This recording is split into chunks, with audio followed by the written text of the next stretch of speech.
Rajendra Prasad, PGT, post graduate teacher, +2 high school Bengabad. मैं history का lecturer हूँ और आपके सामने इतिहास के बारे में कुछ तथ्यों को रखूंगा।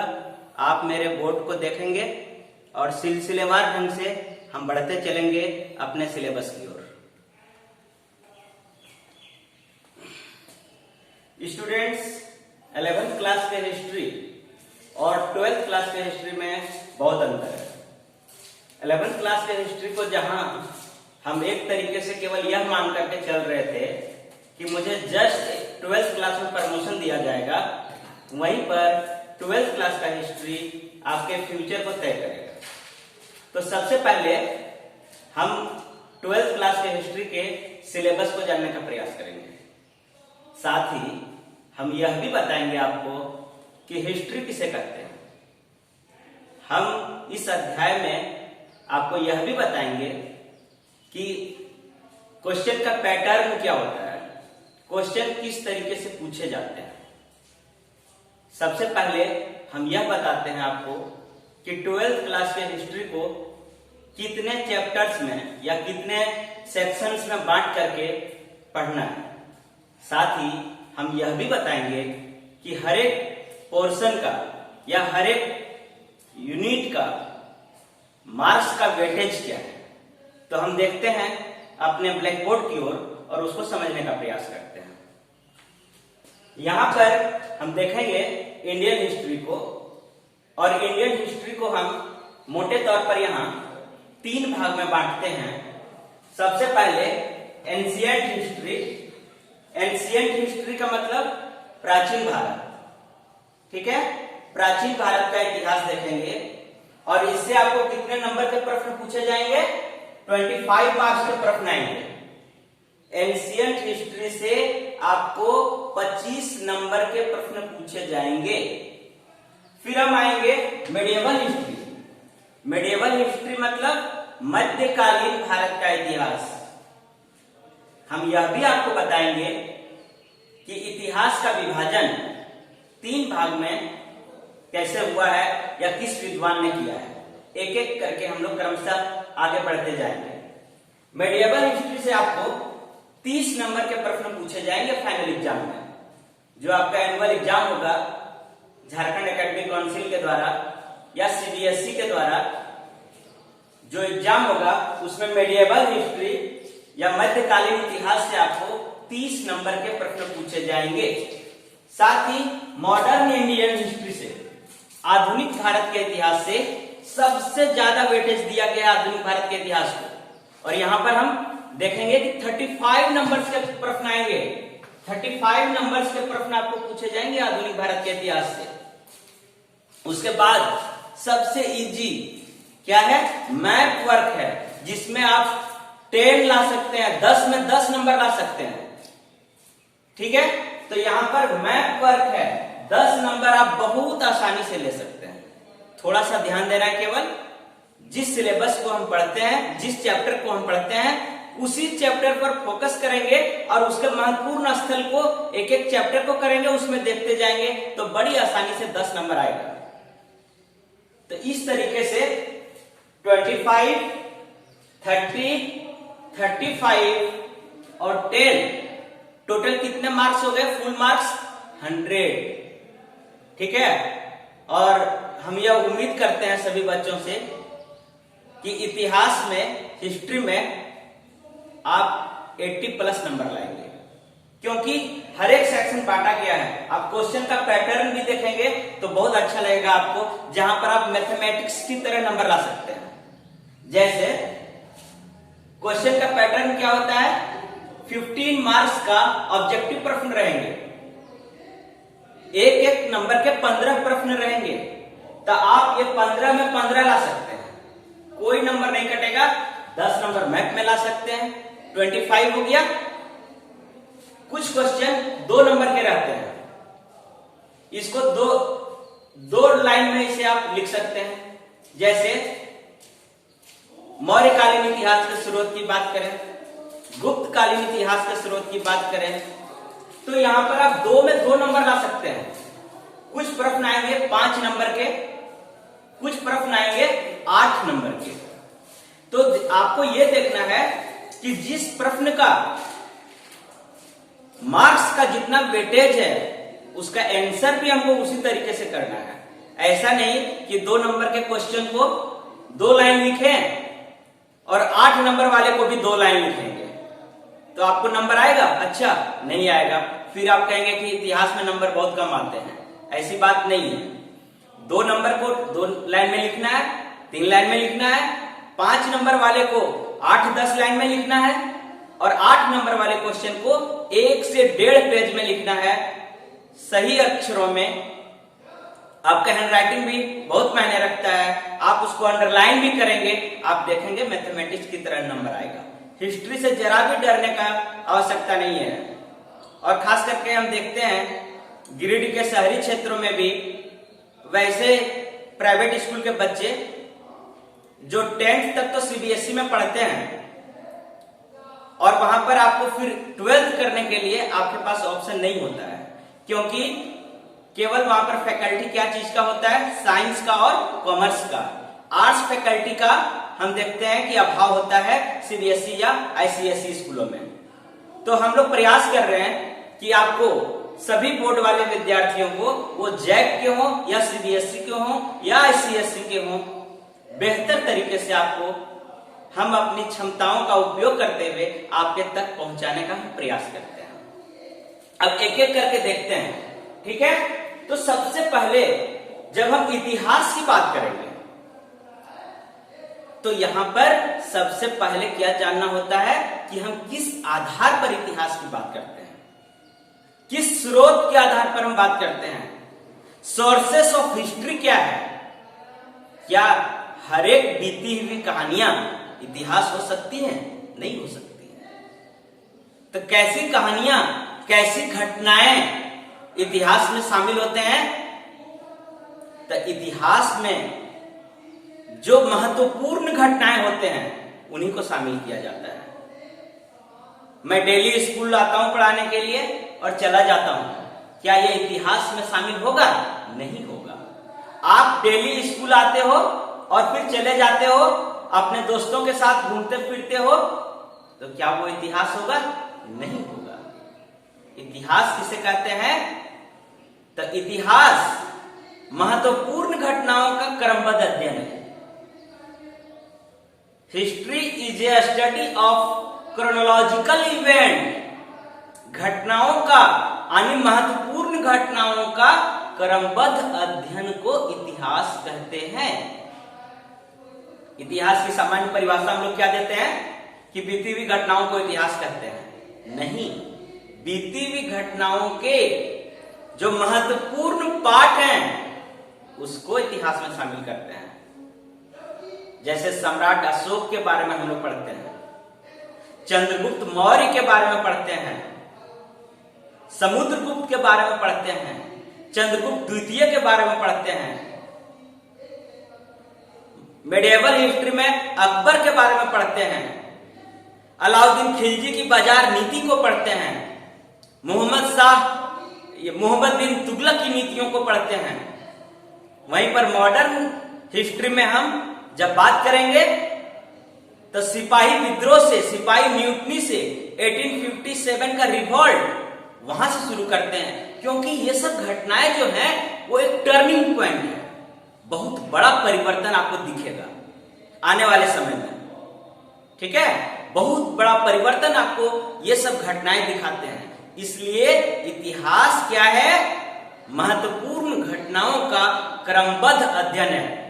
इंग्लिश मीडियम के students, history is a study of chronological events. Chronology पर यहां ध्यान देना है, क्रमबद्धता पर ध्यान देना है। ऐसा नहीं कि एक इतिहास हम पढ़ रहे हैं, एक चैप्टर पढ़ रहे हैं, बहुत पहले का पढ़ लिए, हजारों साल पहले का पढ़ लिए और एक आज का पढ़ रहे हैं, तो ये इतिहास में उस तरीके से अच्छा इतिहास नहीं माना जाएगा, ठीक है? तो यहां पर क्रोनोलॉजी का यानी क्रमबद्धता का ध्यान रखना है आपको इतिहास में।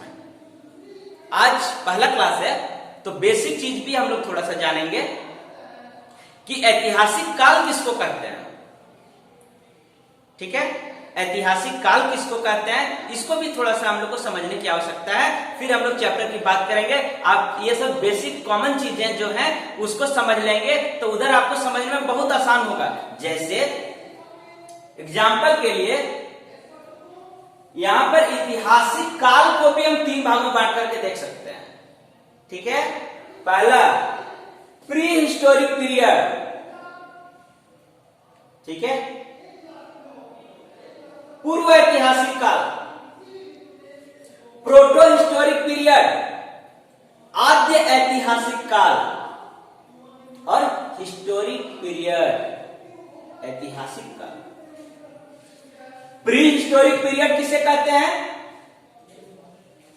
प्री हिस्टोरिक पीरियड या पूर्व ऐतिहासिक काल उसे कहते हैं जिस समय के हमको लिखित कोई जानकारी नहीं मिलती है, रिटन डॉक्यूमेंट्स कुछ भी नहीं मिलता है, लोगों को लिपि का ज्ञान नहीं था, स्क्रिप्ट, लिपि क्या होता है, जैसे रोमन लिपि इंग्लिश का, हिंदी में देवनागरी लिपि, ठीक है, अरबिक या पर्शियन लिपि, इस तरह का कोई ज्ञान नहीं था, उसे हम प्री हिस्टोरिक पीरियड कहते हैं। वैसे समय को जिसका लिखित जानकारी हमको नहीं है, प्री हिस्टोरिक पीरियड के अंतर्गत आएगा। प्रोटो हिस्टोरिक पीरियड किसे कहते हैं? आद्य ऐतिहासिक काल किसे कहते हैं? तो आद्य ऐतिहासिक काल उसे कहते हैं जिस समय की लिखित जानकारी है लेकिन उसे पढ़ा नहीं जा सका है।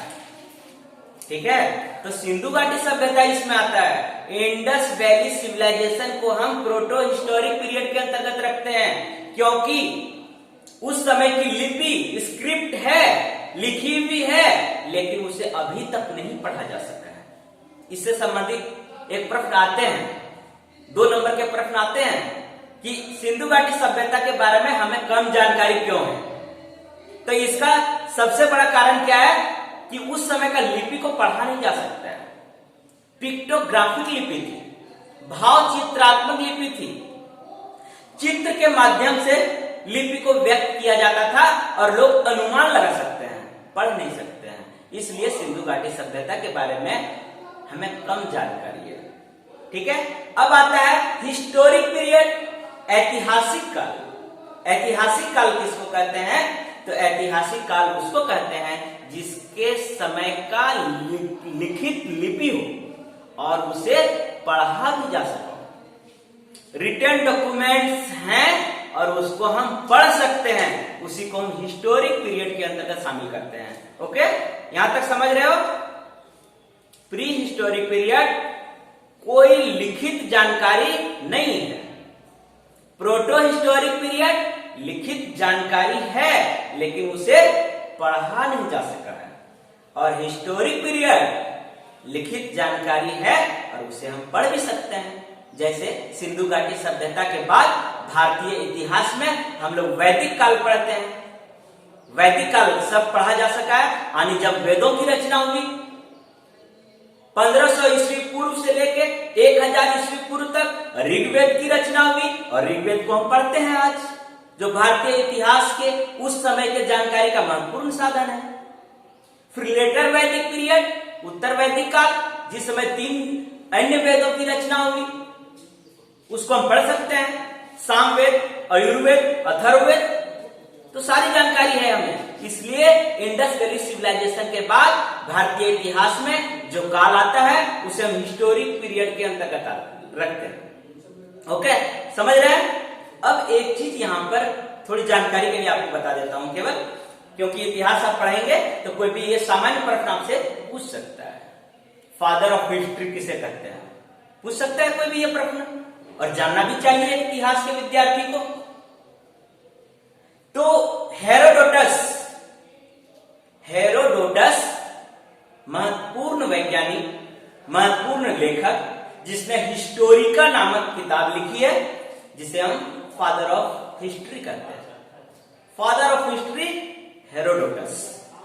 हम प्रश्न भी पूछेंगे आपसे, लास्ट में क्वेश्चन आयर होगा, आपको उत्तर भी देने हैं, इसलिए आप ध्यान से सुने कि क्या मैं बोलते जा रहा हूं, और यदि संभव है तो आप उसे अपने कॉपी में नोट डाउन भी करते जाइए।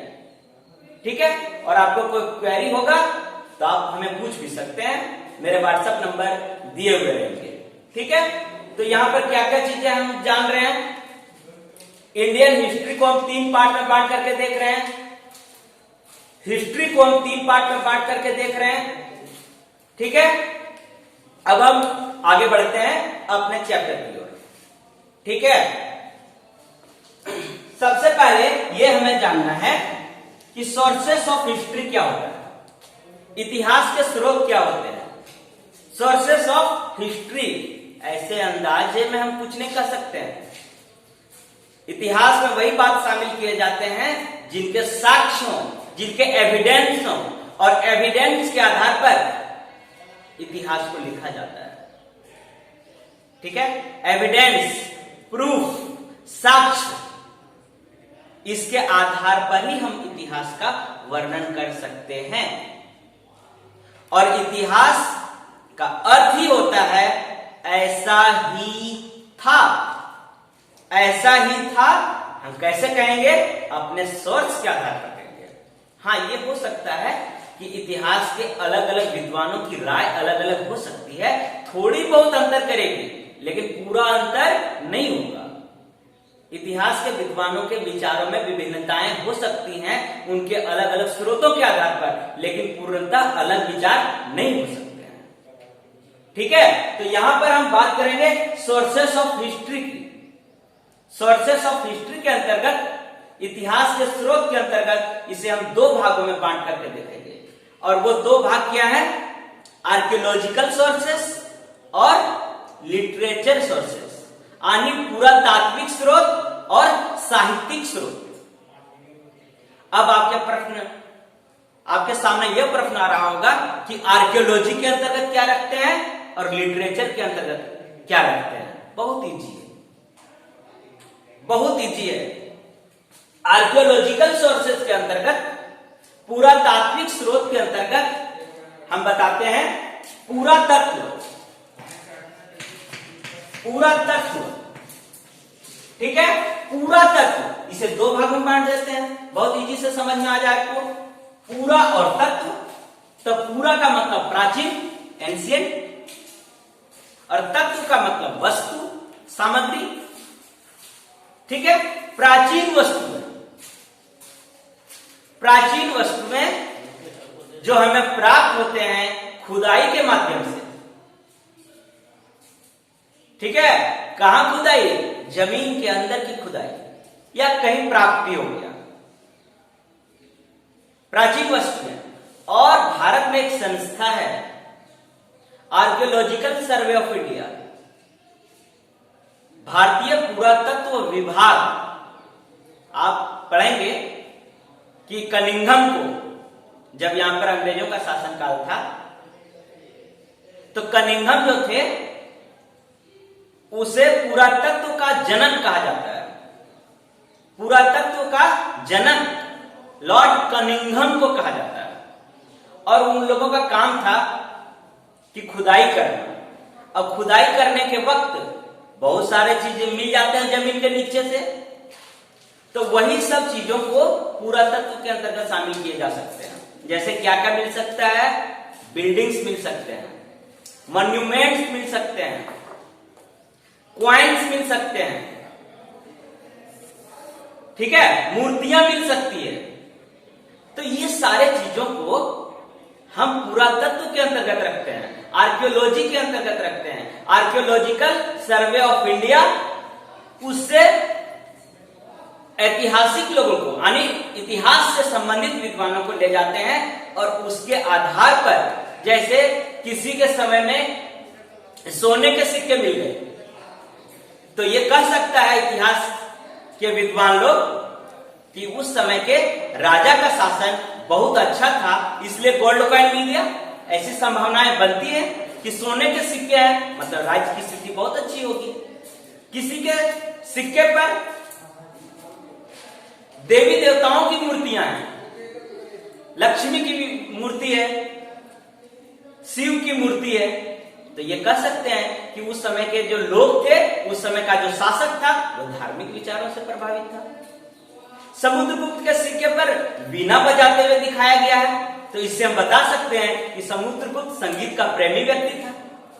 तो इतिहास के जो वैज्ञानिक होते हैं, इतिहास हम कैसे पढ़ते हैं? वैज्ञानिक माध्यम से पढ़ते हैं, साइंटिफिक मेथड से रिसर्च करके हम इतिहास को लिखते हैं, ऐसे इतिहास नहीं लिख देते हैं।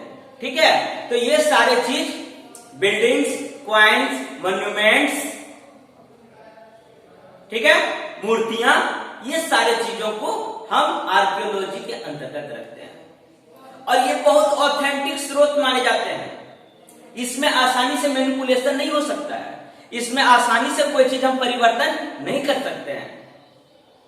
ठीक है, आप अपने स्कूल आते हैं तो देखते हैं क्या लिखा हुआ रहता है, इस स्कूल का उद्घाटन प्रिंसिपल ये ने किया, या एमएलए ये ने किया, या मिनिस्टर ने किया, नाम लिखा हुआ रहता है, समय लिखा हुआ रहता है।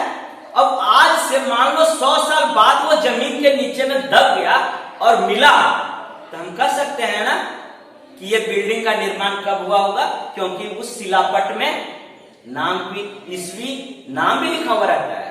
तो हम कह सकते हैं आज से 100 साल बाद भी मिलेगा, तो हम कह सकते हैं कि CCLDAV का या इस स्कूल का उद्घाटन इसने किया था, यानी उस समय का एमएलए या उस समय का प्रिंसिपल ये होगा।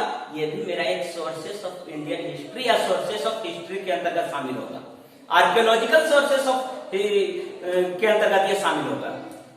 ठीक है, अब लिटरेचर के अंतर्गत, साहित्य के अंतर्गत क्या क्या आ सकते हैं? तो साहित्य के अंतर्गत प्रायः बुक्स को शामिल किया जाता है। ठीक है, और ये फिर यहां पर हम जब डिवाइड करेंगे तो बुक्स भी कई तरह के हो सकते हैं। बहुत सारे बुक्स रिलीजियस हो सकते हैं, धार्मिक हो सकते हैं। जैसे प्राचीन भारत का इतिहास में जब हम पढ़ेंगे तो बहुत सारे धार्मिक पुस्तकें इसके अंतर्गत शामिल हैं।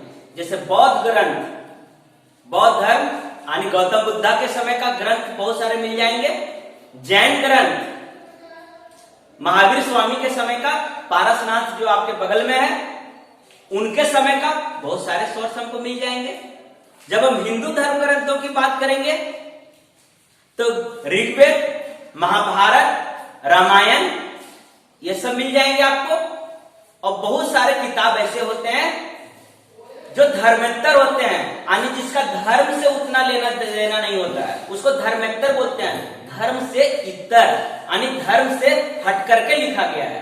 तो उसमें क्या क्या आ जाएगा हमारा? जो फॉरेन ट्रेवलर्स होते थे, जो विदेशी यात्री होते थे और भारत जब वो आए तो अनेक सारे किताब को लिखे। जैसे मेगास्थनीज का नाम आपने सुना होगा। मेगास्थनीज आया तो उसने इंडिका नामक पुस्तक लिख दिया। अब इंडिका के माध्यम से हम मौर्य काल के समय के बारे में, मौर्य काल के बारे में बहुत सारी जानकारियां प्राप्त कर सकते हैं। ठीक है, वेनसांग हर्षवर्धन के समय में आया और उसकी जो पुस्तक है उसका नाम है सीयूकी। डिटेल में हम लोग पढ़ेंगे, पढ़ना भी है हमें, तो उस समय हम लोग चर्चा करेंगे। साथ ही जो हमारे भारतीय बहुत महत्वपूर्ण विद्वान है कौटिल्य, कौटिल्य का अर्थशास्त्र हम शामिल कर सकते हैं। ये सब क्या है? उस समय के इतिहास की जानकारी देने के बहुत बड़े स्रोत हैं और उसके आधार पर आज इतिहास लेखन का काम चल रहा है। क्योंकि हम तो थे नहीं उस समय, हम तो अभी के समय का है, 35 एज हो रहा होगा, तो हम आज से हजारों साल की बात कैसे करते हैं? सिंधु घाटी सभ्यता तो आज से लगभग 5000 साल पहले था। मौर्य साम्राज्य आज से 2500 साल पहले था। ठीक है, गुप्त साम्राज्य आज से 17-18 साल पहले था। या मध्यकालीन भारत का इतिहास की बात करेंगे, अकबर, बाबर, हुमायूं, जहांगीर, शाहजहां की बात करेंगे, आज से 500 साल पहले था, 300 साल पहले था। यहां तक कि अंग्रेज भी भारत आए तो वो भी तो हम लोग नहीं देखे हैं। तो फिर किस आधार पर पढ़ते हैं? हम यही स्रोत के आधार पर पढ़ते हैं। ठीक है, सोर्सेस ऑफ हिस्ट्री के अंतर्गत जो हमारे लिटरेचर स्रोत हैं, साहित्यिक स्रोत हैं या पुरातात्विक स्रोत हैं, उसके आधार पर हम इतिहास का अध्ययन करते हैं। ठीक है, तो यहां तक हमने क्या पढ़ा? इतिहास किसे कहते हैं, इतिहास के पिता कौन है, इतिहास को कितने भागों में बांटा जा सकता है, और इतिहास के स्रोत क्या है। ठीक है, क्लियर है यहां तक? अब हम बढ़ते हैं अपना चैप्टर नंबर 1 के तरफ। लेकिन इसके पहले एक चीज, कॉमन चीज है, उसे मैं क्लियर कर देता हूं। प्रायः इतिहास के विद्यार्थियों के समक्ष ये समस्या होती है, जब तक आपको तिथि का ज्ञान नहीं होगा, आप डेट को नहीं समझेंगे, आपको बड़ा कंफ्यूजन होगा। ईसवी पूर्व और ईसवी सन, बीसी बिफोर कॉमन एरा और सीई कॉमन एरा,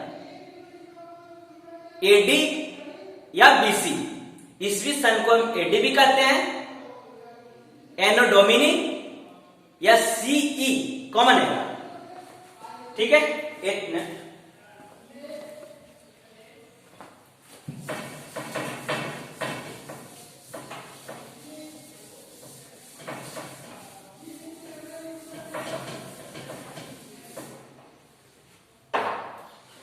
समय का ज्ञान होना इतिहास के विद्यार्थियों को बहुत जरूरी है।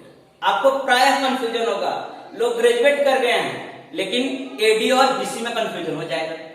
तो सबसे पहले, अब हम लोग हाई स्कूल में नहीं है, अब हम लोग इंटर में आ चुके हैं, तो समय का ज्ञान होना बहुत जरूरी है, नहीं तो हमेशा कंफ्यूजन होगा। ईसवी पूर्व, ईसवी सन,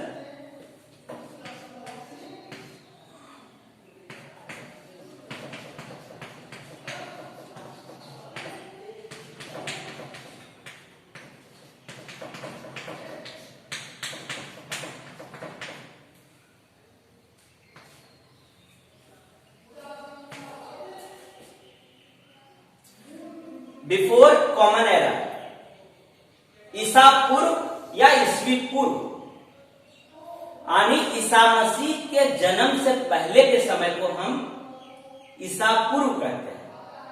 ठीक है, और ईसा मसीह के जन्म के बाद को हम ईसवी सन कहते हैं, इसी को एडी लिखते हैं। ईसवी सन इंग्लिश में ये रोमन वर्ड हो सकता है एनो डोमिनी। एडी का मतलब क्या है? एनो डोमिनी। और बीसी का मतलब बिफोर क्राइस्ट, ईसा मसीह के पहले, और ईसा मसीह के जन्म के बाद। ठीक है, तो इसको एडी को आजकल सीई भी लिखा जाता है, कॉमन एरा। ठीक है, आजकल वेस्टर्न हिस्ट्री में हम देखते हैं कि प्रायः एडी को सीई लिखता है, कॉमन एरा लिखता है, ईसवी सन को कॉमन एरा लिखता है। ये आपको मिलेगा, इतिहास में भी मिलेगा।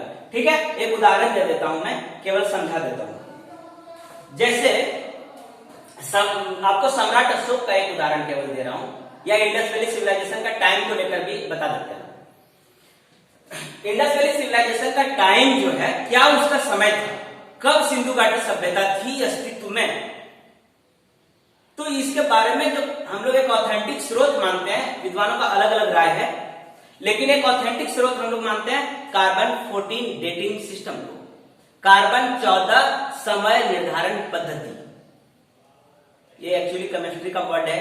ठीक है, तो उतना तो मेरा क्लियर नहीं है कि केमिस्ट्री का वर्ड C14 क्या होता है, लेकिन C14 का उपयोग हम लोग किस चीज के लिए करते हैं, यह मैं आपको सामान्य अर्थों में समझा देता हूं। C14 यानी कार्बन 14 पद्धति का उपयोग समय निर्धारण के लिए किया जाता है। कोई भी प्राचीन वस्तु जब जीवित था तो वो ऑक्सीजन को एज्यूम करता था, ऑक्सीजन को लेता था, उसके आधार पर वैज्ञानिक लोग उस समय को निर्धारण करते हैं और बताते हैं कि ये बिल्डिंग कितना पुराना था। वो कार्बन 14 पद्धति के माध्यम से निकाला जाता है। रेडियो एक्टिव आइसोटोप्स होते हैं, उसमें उतना डिटेल में नहीं जाना है मुझे, केवल आपको इतना समझना है, ये पूछता है इतिहास में भी कि कार्बन 14 समय निर्धारण पद्धति क्या है, कार्बन 14 डेटिंग सिस्टम क्या है, ये पूछा जा सकता है आपसे 2 नंबर के प्रश्न में। ठीक है, इस चीज को भी ध्यान देना है। कार्बन 14 क्या है या इससे क्या फायदा है, तो ये समय निर्धारण की पद्धति है। इससे हम समय, किसी भी प्राचीन वस्तुओं का समय को ज्ञात कर सकते हैं, किसी भी पेड़ का समय को हम ज्ञात कर सकते हैं कि ये पेड़ कितना पुराना था, ये बिल्डिंग कितना पुराना था। ये वैज्ञानिक लोग का काम है। हम लोग केवल इतना जानेंगे इतिहास में कि कार्बन 14 क्या है, तो समय निर्धारण करने की पद्धति है। प्राचीन वस्तुओं की। जैसे इंडस वैली सिविलाइजेशन का टाइम 2350 ईस्वी पूर्व से 1750 ईस्वी पूर्व तक दिया जाता है। एक माना जाता है कि 2350 ईस्वी पूर्व से 1750 ईस्वी पूर्व तक इंडस वैली सिविलाइजेशन अस्तित्व में था, उसका एग्जिस्टेंस इस समय के बीच में था। ओके, तो आज से अभी कितना चल रहा है 2020, और ये क्या है एडी है, ईस्वी सन है। तो इसमें हम कितना जोड़ देंगे 2350, 2350 ईस्वी पूर्व है। आने यदि बीच में हम एक रेखा लेते हैं जिससे इधर 2020 हम आगे बढ़ चुके हैं, और यहां से कितना पहले थे तो 2350 साल पहले थे। तो टोटल समय आज से कितना पहले थे, तो आज से एक तक मैं उल्टा हम चलेंगे तो 2020 तक, 2020 साल हो गया, 2020 ईयर्स हो गया इधर का, और कितना वहां से कितना साल पहले 2350 ईयर्स बिफोर। तो टोटल आज से कितना पहले थे तो 4370, दोनों को जोड़ देंगे। यानी आज से लगभग 4370 साल पहले इंडस वैली सिविलाइजेशन एग्जिस्टेंस में था, अस्तित्व में था। ठीक है, ये और आगे डिटेल में हम लोग इसको देखेंगे।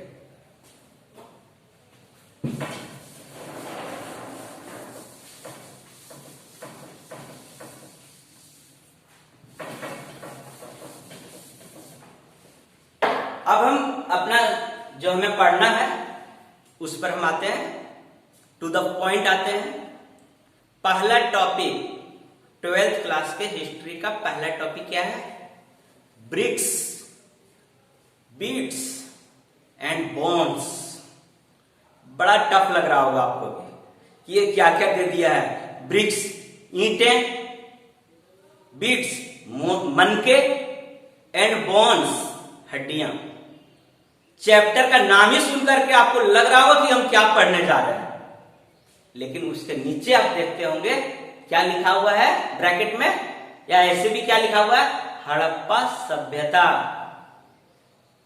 तो टेंशन को निकाल दीजिए आप, ब्रिक्स को दिमाग से निकाल दीजिए, बीट्स को दिमाग से निकाल दीजिए,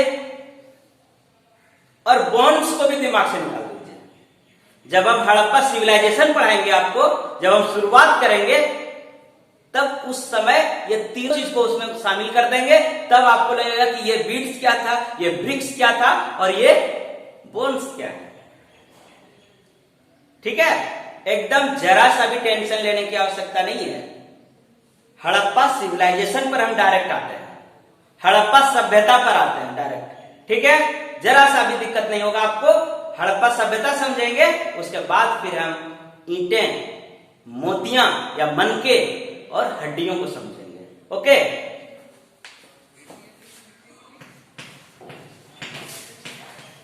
BRICS, beats and bones. Hindi में ब्रिक्स का मतलब ईंट, इसको समझने में दिक्कत है। ईंट आप देख रहे हैं, ये बिल्डिंग किस चीज का बना हुआ है, ईंट का बना हुआ है, कोई दिक्कत है आपको? ईंट क्या है? दूसरा बीड्स, हिंदी में मनके या मोती, कोई दिक्कत नहीं है समझने में। पंडित जी को देखते हैं गला में माला पहने हुए रहते हैं और ऐसे फेरते रहते हैं, गोल गोल बना हुआ रहता है, वो बीट्स है, उसी टाइप का होता था। अभी तो लकड़ी का भी हो सकता है, उस समय शीशे का भी हो सकता था। और गांव तरफ तो देखते होंगे प्राय बच्चा लोग मूंगा पहनता है गला में, पहनता है नहीं पहनता है? पहनता है मूंगा, छोटा बच्चा लोग जरूर पहनता है। वो नंदी बाबा वाला बैल पर जो आते हैं देने के लिए, देखते हैं आते हैं बेचने के लिए। प्राय जब हम लोग का फसल का उत्पादन हो जाता है तो उसको हम अनाज देते हैं, गेहूं ये सब देते हैं, दाल ये सब देते हैं, राहर उहर, और उससे मूंगा मोती हम खरीद लेते हैं। तो वही मूंगा और मोती जो बच्चा लोग गला में पहनता है ताबीज की तरह, ताबीज भी उसमें लटका देते हैं कि नजर नहीं लगे। ये तो सब लोग देखते होंगे गांव में, गोल गोल मूंगा टाइप का जो रहता है, मोती का बना हुआ भी माला हो सकता है। ठीक है, उसी को हम क्या कहते हैं? बीट्स कहते हैं। यहां पर फिर हम क्या है, बोन्स। बोन्स मतलब हड्डियां। हड्डी है इसके अंदर, हड्डी है, जानवरों की भी हड्डियां हो सकती है। ये सब दिया है चैप्टर में, मतलब इसका कुछ इंपॉर्टेंस है। कई सारे चीज आपको पता चलेंगे इससे, ठीक है, हम बताएंगे। और ब्रैकेट में क्या दिया है, हड़प्पा सभ्यता, हड़प्पा सिविलाइजेशन, हड़प्पा सभ्यता। अब यहां से हम आएंगे अपने मेन टॉपिक पर। यहां से हमारा मुख्य चीज शुरू होगा।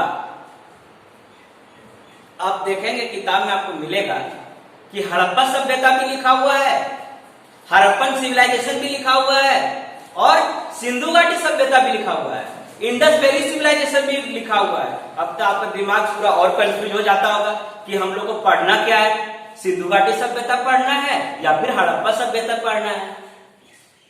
मोटे तौर पर आप ये समझ लीजिए कि दोनों एक ही चीज है, ठीक है। हड़प्पा सभ्यता और सिंधु घाटी सभ्यता, Harappan civilisation and Indus valley civilisation are same. केवल जगह के आधार पर थोड़ा सा अंतर होता है। बताते हैं आपको क्या है, एकदम इजी है। चूंकि वैज्ञानिकों ने, आर्कियोलॉजिकल सर्वे ऑफ इंडिया के वैज्ञानिकों ने एक्सकावेशन यानी उत्खनन किया, तो सबसे पहले हड़प्पा नामक जगह मिला। हड़प्पा जगह का नाम है, ठीक है। हड़प्पा क्या है, जगह का नाम। इसलिए इस सभ्यता का नाम क्या रखा, हड़प्पा सभ्यता। और दूसरा, चूंकि यह सभ्यता का विकास नदी के किनारे हुआ था। कौन सी नदी, सिंधु नदी। इसलिए इसका नाम क्या रखा गया, सिंधु घाटी सभ्यता। तो एक प्रश्न यह भी आता है कि इसका नाम हड़प्पा सभ्यता होना चाहिए या सिंधु घाटी सभ्यता होना चाहिए। तो वैज्ञानिकों का, इतिहासकारों का यह विचार आया है कि इसका सबसे उपयुक्त नाम हड़प्पा सभ्यता होनी चाहिए। क्या होनी चाहिए, हड़प्पा सभ्यता। क्यों, क्योंकि सबसे पहले 1921 में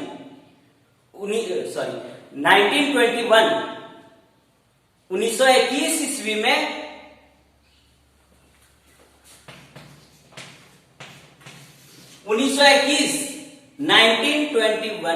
वन में हड़प्पा नामक स्थल का, हड़प्पा साइट का सबसे पहले खोज हुआ। इसलिए इसका नाम हड़प्पा सभ्यता रखा जाना ज्यादा उपयुक्त प्रतीत होता है। क्योंकि यदि हम इसे सिंधु घाटी सभ्यता कहेंगे तो केवल सिंधु नदी के किनारे ही ये नहीं था, हड़प्पा रावी नदी के किनारे था, मोहनजोदड़ो सिंधु नदी के किनारे था, लोथल भोगवा नदी के किनारे था। कई सारी नदियां हैं। तो फिर हम सिंधु का इंपॉर्टेंट क्यों देंगे, केवल सिंधु को क्यों बोलेंगे। केवल सिंधु को इसलिए बोला जाता है क्योंकि हड़प्पा सभ्यता का जो सबसे महत्वपूर्ण स्थल है मोहनजोदड़ो, क्या नाम है, मोहनजोदड़ो, ये सिंधु घाटी के किनारे बसा हुआ था। और इसकी खोज 1922 ईस्वी में, 1922 में प्रायः प्रश्न पूछे जाते हैं, ऑब्जेक्टिव प्रश्न हर एक साल छोड़ करके एक साल जरूर आ जाता है कि हड़प्पा किस नदी के किनारे था। तो हड़प्पा रावी नदी के किनारे था। मोहनजोदड़ो किस नदी के किनारे था, तो मोहनजोदड़ो सिंधु नदी के किनारे था। ठीक है, किस नदी के किनारे था, तो हड़प्पा रावी नदी के किनारे था और मोहनजोदड़ो सिंधु नदी के किनारे था। ठीक है, यहां तक क्लियर है। आगे बढ़ते हैं अब हम लोग।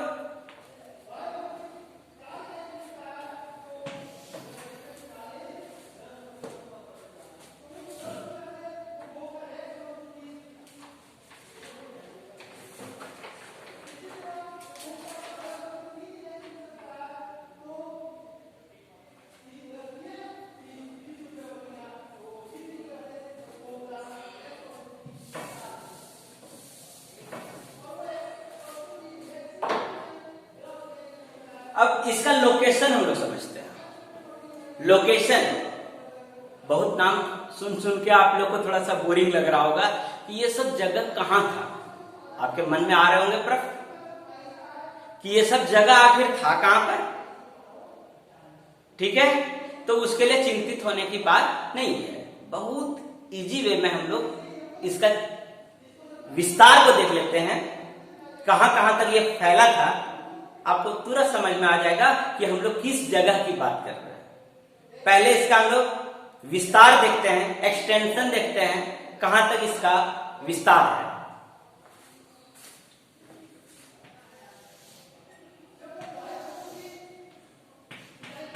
नॉर्थ, साउथ, वेस्ट और ईस्ट,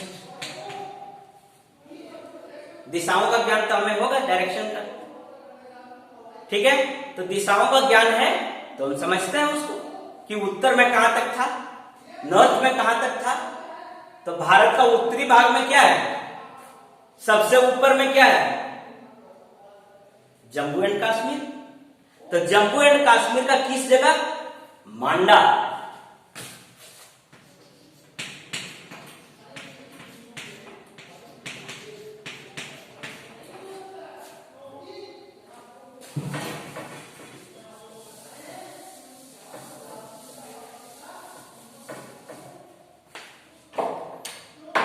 नॉर्थ में मांडा जगह का नाम है जम्मू एंड कश्मीर। जम्मू एंड कश्मीर में क्या है, मांडा। आजकल अलग अलग राज्य हो गए हैं ना, उस पर नहीं जाना है हमें, केवल इतना समझना है मांडा का भौगोलिक स्थिति कहां पर है, ज्योग्राफिकल लोकेशन कहां पर है। मांडा जम्मू एंड कश्मीर में, जो सिंधु घाटी सभ्यता का उत्तरी भाग है। साउथ में सिंधु घाटी सभ्यता कहां तक फैला हुआ है, इसका दक्षिणी भाग क्या है, दैमाबाद। ये दैमाबाद कहां है, महाराष्ट्र। मुंबई, मुंबई का नाम तो सब सुना होगा तुम लोग। गांव का लोग बहुत जाता है दिल्ली बम्बई कमाने के लिए, बोलते हैं ना बम्बई, उसी को मुंबई। और दैमाबाद कहां है, महाराष्ट्र, उसी को राज्य का नाम क्या है, महाराष्ट्र। तो दैमाबाद कहां है, महाराष्ट्र में है। पूर्वी भाग क्या है, आलमगीरपुर। आलमगीरपुर ये उत्तर प्रदेश में है, यूपी में है। उत्तर प्रदेश सब हम लोग जानते हैं, ताजमहल जहां पर है ना, आगरा में ताजमहल। तो हम लोग आलमगीरपुर कहां पर है, किस राज्य में है, उत्तर प्रदेश में है। अब जो इसका पश्चिमी भाग है वो इंडिया से बाहर है। ठीक है, इंडिया से बाहर है पश्चिमी भाग। कौन सा जगह का नाम है, सूतकागेंडोर। सूतकागेंडोर ये कहां पर है, बलूचिस्तान में।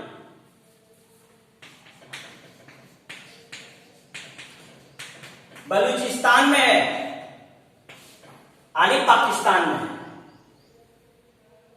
ठीक है, बलूचिस्तान में है अर्थात पाकिस्तान में। तो इसका जो लोकेशन हम लोग देखते हैं वो लगभग आपको इस टाइप का मिलेगा। सिंधु घाटी सभ्यता या हड़प्पा सभ्यता की आकृति कैसी है, तो लगभग ट्रायंगुलर, त्रिभुजाकार है। सिंधु घाटी सभ्यता की आकृति कैसी है, ट्रायंगुलर है या त्रिभुजाकार है। अब इसका क्षेत्रफल कितना है? लगभग 12,99,600 किलोमीटर के आसपास इसका क्षेत्रफल है। ठीक है, 12,99,600 किलोमीटर तक इसका क्षेत्रफल का विस्तार है। उतने बड़े भागों में यह फैला हुआ है। अब आपके मन में यह प्रश्न आ रहा होगा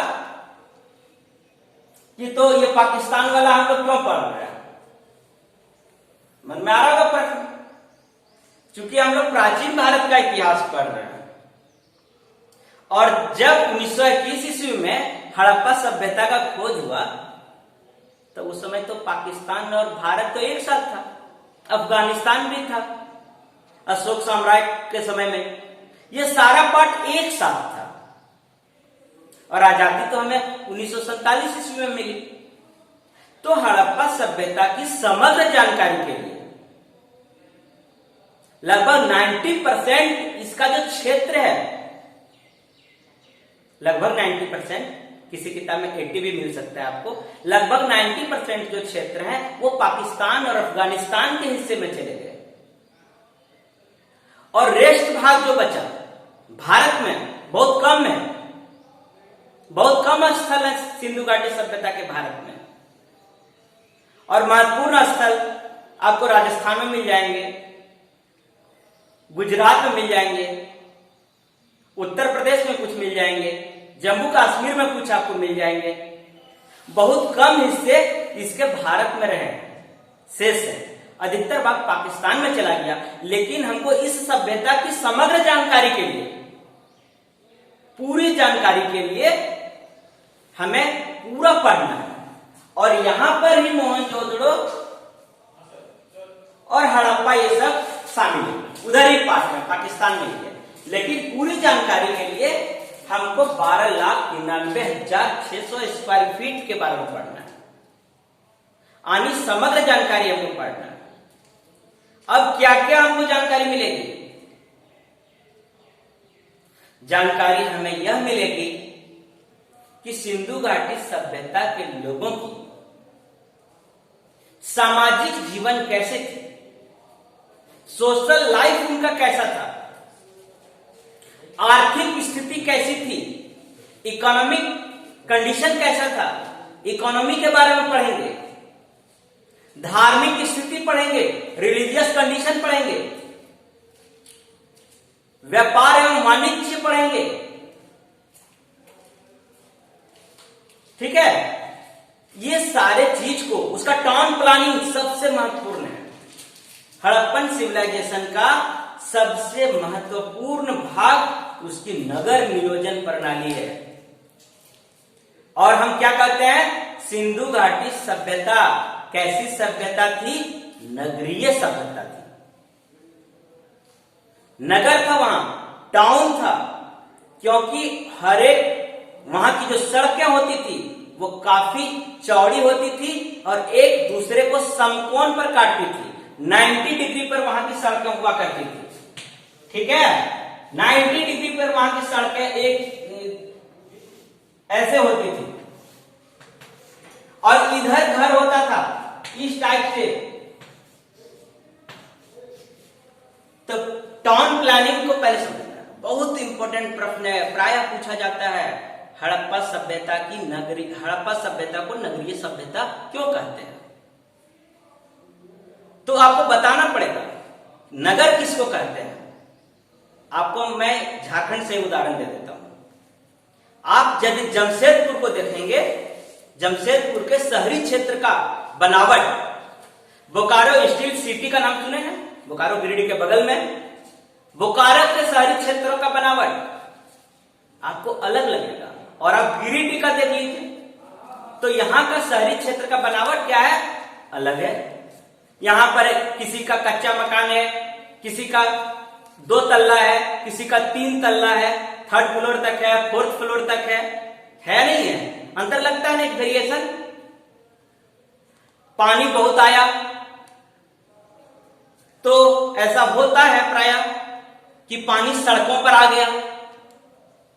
और आप बोकारो और जमशेदपुर का शहरी क्षेत्र को देखेंगे तो वहां ऐसा नहीं है, बिल्डिंग्स भी आपको एक तरह के दिखेंगे। क्योंकि सड़कें काफी चौड़ी हैं और सड़कों के बगल में चौड़ी चौड़ी नालियां बनी हुई है, ड्रेनेज सिस्टम बहुत अच्छा था।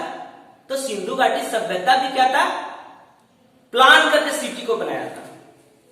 शहरी विशेषताएं जो होती हैं वो सारे चीज आपको सिंधु घाटी सभ्यता के क्षेत्र में देखने को मिलेंगे, आप पढ़ेंगे तो। सड़कें काफी चौड़ी चौड़ी, जिसको ग्रिड प्रणाली कहते हैं। ठीक है, तो हम लोग आज इतना ही रखते हैं। कुछ क्वेश्चन आपसे हम पूछ लेते हैं कि आपने क्या समझा या नहीं समझा, तब हमको पता चलेगा कि क्लास का माध्यम 1 वे है या 2 वे है। केवल मैं आपको डिलीवर कर रहा हूं या आप भी कुछ समझ रहे हैं। अब क्वेश्चन सेशन रखते हैं, जो मैं पढ़ाया हूं मैं बोलते गया था कि आप नोट डाउन करते जाएंगे। कुछ क्वेरी होंगे, आप व्हाट्सएप के माध्यम से, नंबर दिया हुआ रहेगा यहाँ पर, आप पूछ सकते हैं। आपके डाउट्स को हम क्लियर करने का प्रयास करेंगे। और विद्वान कोई नहीं होता है। विद्वान कौन होता है, जो पढ़ता है। तो ऐसा नहीं है कि मैं विद्वान हूं। आप यदि पढ़ेंगे तो बहुत सारी जानकारियां हम आपसे भी प्राप्त कर सकते हैं। विद्वान कौन होगा या नहीं होगा ये अलग मैटर है, ठीक है। जो ज्यादा पढ़ेगा वही विद्वान होगा। तो आप पढ़िए इसको। यदि केबल टीवी के माध्यम से इसे प्रसारित किया जाता है, आप नोट डाउन करते जाइए। और हमारे जो यहाँ पर व्यवस्थापक है उनका नंबर रहेगा, मेरा भी नंबर हो सकता है, आपको दे दिया जाएगा। आप 24 आवर्स पूछिए। और अच्छे प्रश्न, जो बच्चे ज्यादा प्रश्न पूछते हैं, हम यह मानकर चलते हैं कि वो ज्यादा समझ रहा है। और जो नहीं पूछेगा हम ये समझेंगे कि वो कुछ नहीं समझा। ओके, ठीक है, आज यहीं तक। कल हम लोग फिर आगे बढ़ेंगे। कुछ क्वेश्चन आपसे पूछ लेता हूं।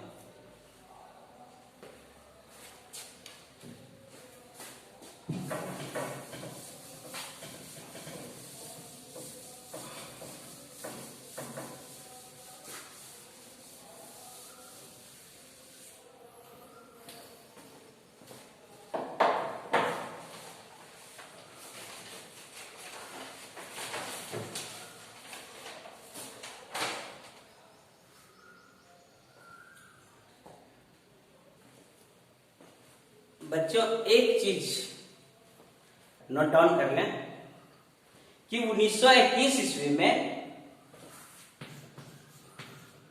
हड़प्पा सभ्यता की खोज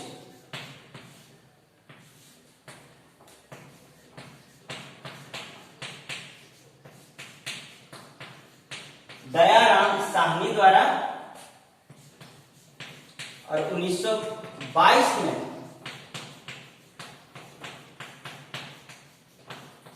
मोहनजोदड़ो की खोज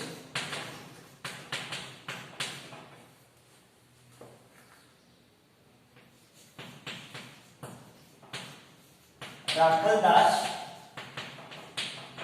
बनर्जी द्वारा किया। मेरा प्रश्न कल का यही रहेगा, हड़प्पा सभ्यता की खोज कब एवं किसने की? पहला प्रश्न।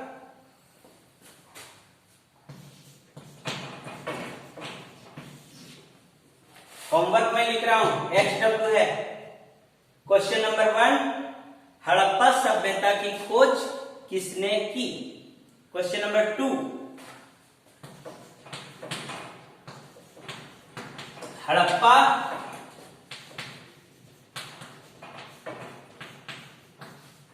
किस नदी के किनारे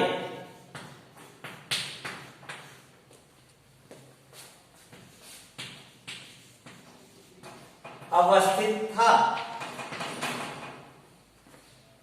हड़प्पा किस नदी के किनारे अवस्थित था? क्वेश्चन नंबर 3,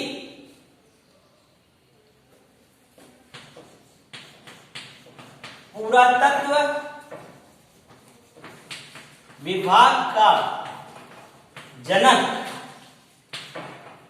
यानी father of archaeology, Indian archaeology, father of Indian archaeology, भारतीय पुरातत्व विभाग का जनक किसे कहा जाता है? ओके। क्वेश्चन नंबर 4, हड़प्पा सभ्यता का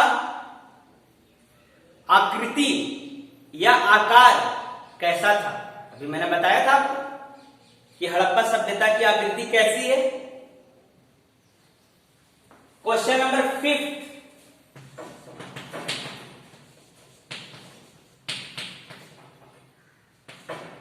इसका क्षेत्रफल एरिया क्या है? यह भी मैंने चर्चा किया। हड़प्पन सिविलाइजेशन का एरिया कितना है बताया था अभी आपको। और एक क्वेश्चन आपके ऊपर छोड़ देता हूं, इसे आप खोजेंगे किताब में। मोहनजोदड़ो का अर्थ क्या होता है? ओके, मोहनजोदड़ो का मीनिंग या meaning of Mohenjodaro, English medium students, meaning of Mohenjodaro. Okay, ये 5 प्रश्न है, ये 5 प्रश्न आप सॉल्व कीजिए, फिर हम लोग बात करेंगे। Thank you.